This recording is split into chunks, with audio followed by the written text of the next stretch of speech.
बिस्मिल्लाहिर्रहमानिर्रहीम। एक कंडीशन होती है मेल की जिसको हम लोग स्पर्मेटोसील या एपिडिडाइमल सिस्ट के नाम से जानते हैं। आज के इस वीडियो में हम बात करने वाले हैं कि ये स्पर्मेटोसील क्या होता है, ये जो गांठ होती है बेसिकली ये क्या होती है, कहाँ पर होती है, और अगर ये गांठ हो जाए तो आप लोगों को इसके लिए क्या करना चाहिए, क्या ये सच में परेशान करने वाली कंडीशन होती है। और इसके लिए एक बहुत ही ख़ास और स्पेसिफिक मेडिसिन होती है हमारे यहाँ, यूनानी सिस्टम ऑफ मेडिसिन के कॉन्सेप्ट पर बेस्ड है। इसका इस्तेमाल करके आप इस परेशानी से अपने आप को किस तरीके से बचा सकते हैं, ये सारी बातें आज के इस वीडियो में हम कवर करने की कोशिश करेंगे। मेरे बारे में तो आप जानते ही हैं, मैं हूं डॉक्टर निज़ामुद्दीन कासमी और पिछले कई सालों से अल्हम्दुलिल्लाह हमारी जो प्रैक्टिस है वो मेल और फीमेल के सेक्सुअल डिसऑर्डर्स और इनफर्टिलिटी पर बेस्ड है। As a sexologist and infertility specialist हम पिछले कई सालों से वर्क कर रहे हैं। और हमारे यहाँ ये जो सेंटर है सायरा हेल्थ केयर है, बाराबंकी उत्तर प्रदेश में सिचुएटेड है। अगर आप दूर हैं, नहीं आ सकते हैं, तो हमारी वेबसाइट है www.sairahealthcare.com।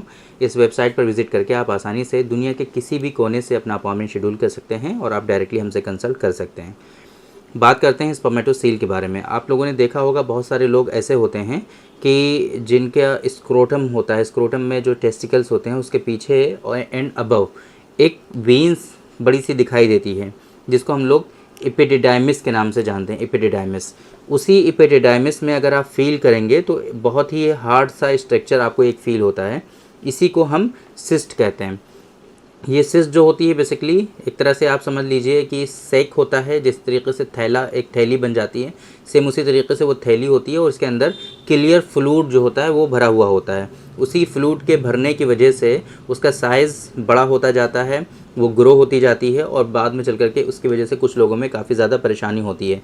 लेकिन आम तौर पे इस सिस्ट के होने से किसी को कोई पता भी नहीं चलता है और ये एक्सीडेंटली कभी हाथ के लग जाने की वजह से, टच हो जाने की वजह से, या फिर किसी और एग्जामिनेशन के दौरान ये एक्सीडेंटली डायग्नोज हो जाती है।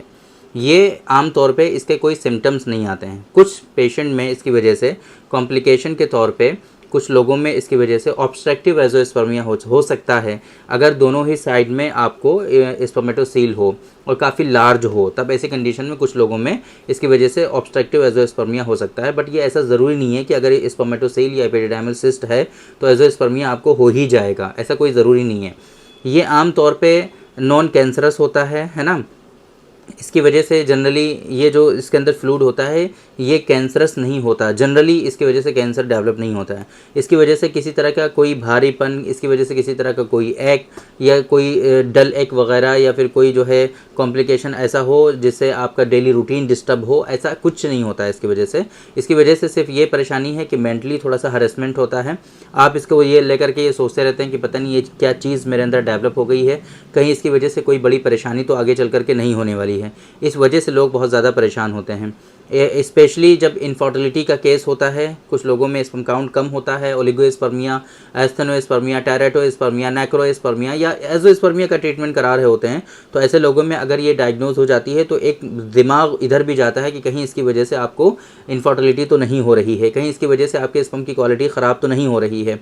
बहुत सारे लोगों का ये मानना है कि इसकी वजह से इनफर्टिलिटी हो सकती है, इसकी वजह से स्पर्म की क्वालिटी, स्पर्म की मोटिलिटी, स्पर्म का वॉल्यूम और इसी तरीके से स्पर्म का काउंट आपका कम हो सकता है। बहुत सारे लोग ये मानने लगे हैं अब, लेकिन हकीकत में ऐसा है नहीं। ज़्यादा स्पर्मेटोसील की वजह से फ़र्क पड़ता नहीं है, बिकॉज दो तरफ से आपके स्पर्म आते हैं ट्रेवल करके एपिडिडाइमिस के थ्रू, राइट एंड लेफ्ट दोनों टेस्टिकल्स के पीछे होते हैं। अगर एक साइड में आपको स्पर्मेटोसील हो भी गया, एक साइड में आपको एपिडिडाइमल सिस्ट हो भी गई, तो दूसरे साइड से स्पर्म आपके मैच्योर स्पर्म, प्रॉपर स्पर्म आएंगे आपके, तो फिर इतना प्रॉब्लम वाली बात नहीं है। बट अगर दोनों साइड में लार्ज एपिडिडाइमल सिस्ट आपके अंदर डेवलप हो जाए तो फिर इसकी वजह से आपको सोचना चाहिए कि हाँ, अब आपको कोई बड़ी परेशानी का संकेत हो सकता है और इसकी कॉम्प्लिकेशन में आपको इनफर्टिलिटी या एजोस्पर्मिया भी डेवलप हो सकता है। अगर आपको इस तरह की कोई परेशानी है, आप चाहते हैं कि इस सिस्ट को डिज़ोल्व किया जा सके या इस सिस्ट को ख़त्म किया जा सके परमानेंटली, क्योंकि हमारा ये मानना है कि बॉडी में कभी भी आपके कोई भी एबनॉर्मल स्ट्रक्चर नहीं होना चाहिए, सारी चीज़ें नॉर्मली होनी चाहिए, एबनॉर्मल चीज़ आपकी बॉडी में नहीं होना चाहिए। सर्जरी की पहली लाइन ये है कि अगर कोई चीज़ एबनॉर्मल हो आपकी तो वो पहले उस बॉडी से उसको सबसे पहले रिमूव करिए। आप एबनॉर्मल चीज़ को बॉडी से पहले रिमूव करिए, सर्जरी की ये पहली लाइन है। तो अगर एपिडिडाइमल सिस्ट की वजह से आपको कोई परेशानी होगी तो मॉडर्न मॉडर्न साइंस में उसको सर्जिकली रिमूव कर दिया जाता है। लेकिन यूनानी सिस्टम ऑफ मेडिसिन में अल्हम्दुलिल्लाह बहुत ज़माने से ऐसी कुछ हर्बल दवाएं हैं जो बढ़ी हुई चीज़ों को डिज़ोल्व करती हैं, बढ़ी हुई चीज़ों को ख़त्म करती हैं, है ना। हमारे यहाँ यूनानी सिस्टम ऑफ मेडिसिन में बहुत सारी थेरेपीज़ ऐसी हैं जो इस मकसद के लिए की जाती हैं कि एक्सेसिव जो चीज़ें होती हैं उनको बॉडी से रिमूव किया जाए, इखराज, है ना, इखराज किया जाए बॉडी से, उनको निकाला जाए। इसके लिए बहुत ज़माने से वर्क किया जा रहा है और इसके लिए बहुत सारी जो मेडिसिन होती हैं, थेरेपी होती हैं, वो सब वर्क करती हैं। उसी मेडिसिन और उसी हर्बल मेडिसिन कंटेंट को देखते हुए हमने एक मेडिसिन प्रिपेयर की है, नुस्खा है हमारा, दैट इज़ डॉक्टर कासमीज़ नुस्खा नंबर 149। एक ज़माने से हम इसका इस्तेमाल कर रहे हैं और अल्हम्दुलिल्लाह बॉडी की किसी भी तरह की गांठें, रसौली और इसी तरीके से एबनॉर्मल स्ट्रक्चर जो है डेवलप होता है लोगों में, इवन बहुत जगह हमने देखा है कैल्सिफिकेशन में भी इसके आराम होते हैं, कैल्सिफिकेशन में भी इसके बहुत ज़्यादा बेनिफिट्स देखने को मिलते हैं। इसी तरीके से बॉडी का एबनॉर्मल ग्रोथ कहीं पर भी हो,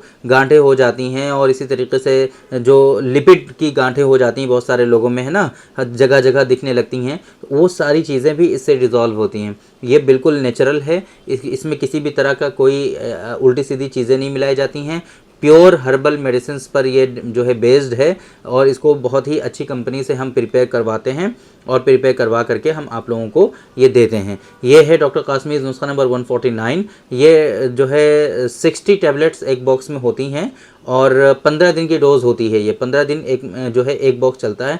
380 रुपीज़ की इसकी MRP होती है। बाकी इसके कंटेंट, इंग्रेडिएंट, इसकी डोजेज़, इसकी जो है और सारी इन्फॉर्मेशन और इसके अदर जो बेनिफिट्स हैं वो सारी चीज़ें आप हमारी वेबसाइट पे एक मरतबा पढ़ सकते हैं। हमारी वेबसाइट है sairahealthcare.com। इस वेबसाइट पर आपको फार्मेसी का बटन दिखेगा, वहाँ पर जा करके आप सर्च बॉक्स में 149 लिख दीजिए, बस 149 नंबर, वो आपको वहाँ पर ये शो कर देगा, डॉक्टर कासमीज़ नुस्खा नंबर 149। उस पर क्लिक करके आप सारी इन्फॉर्मेशन हासिल कर सकते हैं, या हम डायरेक्टली इस मेडिसिन का जो लिंक है इस वीडियो के डिस्क्रिप्शन में डाल देंगे, तो वहाँ से आप सिंगल क्लिक पर आसानी से इस मेडिसिन के बारे में आप सारी इन्फॉर्मेशन हासिल कर पाएंगे और वहीं से इस मेडिसिन का आप ऑर्डर भी प्लेस कर पाएंगे अगर आपको ये चीज़ें समझ में आती हैं और आपको इसकी ज़रूरत लगती है तो। बाकी अगर आपको इस तरह की कोई परेशानी है तो आप एक मतलब हमसे डायरेक्टली कंसल्ट कर सकते हैं। मैंने स्टार्टिंग में ही आपको बताया, हमारी वेबसाइट है sairahealthcare.com, उस पर गेट अपॉइंटमेंट का बटन है, आपको वहाँ पर शो हो जाएगा, उस पर बेसिक इन्फॉर्मेशन फिल करके वहीं से आप डायरेक्टली अपना अपॉइंटमेंट शेड्यूल कर सकते हैं और आप डायरेक्टली हमसे कंसल्ट कर सकते हैं। तो उम्मीद करते हैं कि आज के इस वीडियो में जो इन्फॉर्मेशन हमने आप लोगों को डिलीवर करने की कोशिश की वो आप लोगों को ज़रूर समझ में आई होगी और आज के इस वीडियो से आप लोगों को ज़रूर फ़ायदा हुआ होगा। तो थैंक यू वेरी मच, बहुत बहुत शुक्रिया आपका। आज के इस वीडियो में इतना ही। इंशाअल्लाह कल फिर मुलाकात होगी आपसे एक दूसरी वीडियो में, हम डिस्कस करेंगे आपसे एक दूसरे टॉपिक पर। तब तक के लिए आप हमें इजाज़त दीजिए। अस्सलाम वालेकुम।